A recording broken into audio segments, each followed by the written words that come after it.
Good evening students. आज एक important topic लेकर आए हैं जो कि आप लोग राजस्थान मेंस के लिए बहुत इम्पॉर्टेंट है, that is judgement writing. Judgement writing is very important for Rajasthan mains. आपको जजमेंट राइटिंग में करना क्या है? सिविल, आपको पता है कि civil as well as criminal दोनों जजमेंट राइटिंग पूछा जाता है और जजमेंट राइटिंग में बच्चे मार्क्स गेन नहीं कर पाते। मार्क्स गेन करने के लिए सबसे इंपॉर्टेंट चीज है कि एप्रिशिएशन एंड मार्शलिंग।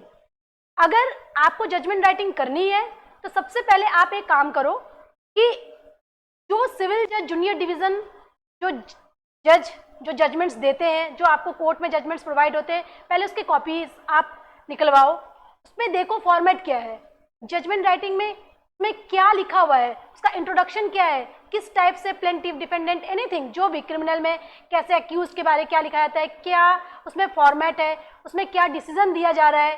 क्योंकि आप किस चीज का जजमेंट लिखने जा रहे हो, आप क्या बनने जा रहे हो, सिविल जज जूनियर डिवीजन।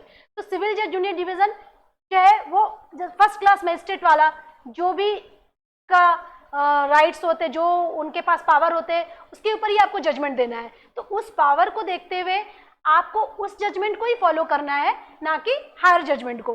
तो आपको करना क्या है कि जजमेंट राइटिंग में सब फॉर्मेट्स को देखते रहना है। इंग्लिश के जो सिविल का जो जजमेंट है उस पर आपको काम करना है, क्रिमिनल को का जो जजमेंट है उस पर आपको काम करना है। जितना ज़्यादा हो सके आप कॉपीज़ निकलवाओ, जजमेंट कॉपीज़ निकलवाओ, कोर्ट से निकलवाओ और देखो कि क्या उसमें फॉर्मेट दिया हुआ है। और उस फॉर्मेट को जितना ज़्यादा प्रैक्टिस करोगे जजमेंट के लिए, जितना ज़्यादा जजमेंट आप लिखोगे, प्रैक्टिस करोगे, फॉर्मेट को फॉलो करोगे, देन आप सक्सीड होगे एंड आप अचीव करोगे। आपका राजस्थान मेंस आराम से निकलेगा। बस दो चीज़ों का जो मैंने पहले भी बोला आपको बहुत ज़्यादा ध्यान रखना है, वो है एप्रिशिएशन एंड मार्शलिंग। ये दो word is very important for your judgement writing. तो स्टूडेंट्स, मुझे लगता है कि आपको समझ आया हो कि जजमेंट राइटिंग में कहाँ वर्क करना है। हार्ड वर्क तो करना ही है, स्मार्ट वर्क करना है और क्वेश्चंस छूटना नहीं है। राजस्थान मेंस में जब भी आप एग्जाम्स में क्वेश्चन लिखो, सिर्फ जजमेंट राइटिंग ही नहीं, कोई भी क्वेश्चंस आपको छूटना नहीं चाहिए। अकॉर्डिंग टू टाइम वो होना चाहिए, इनकम्प्लीट पेपर नहीं होना चाहिए। तो स्टूडेंट्स, आज के लिए इतना ही। Thank you so much.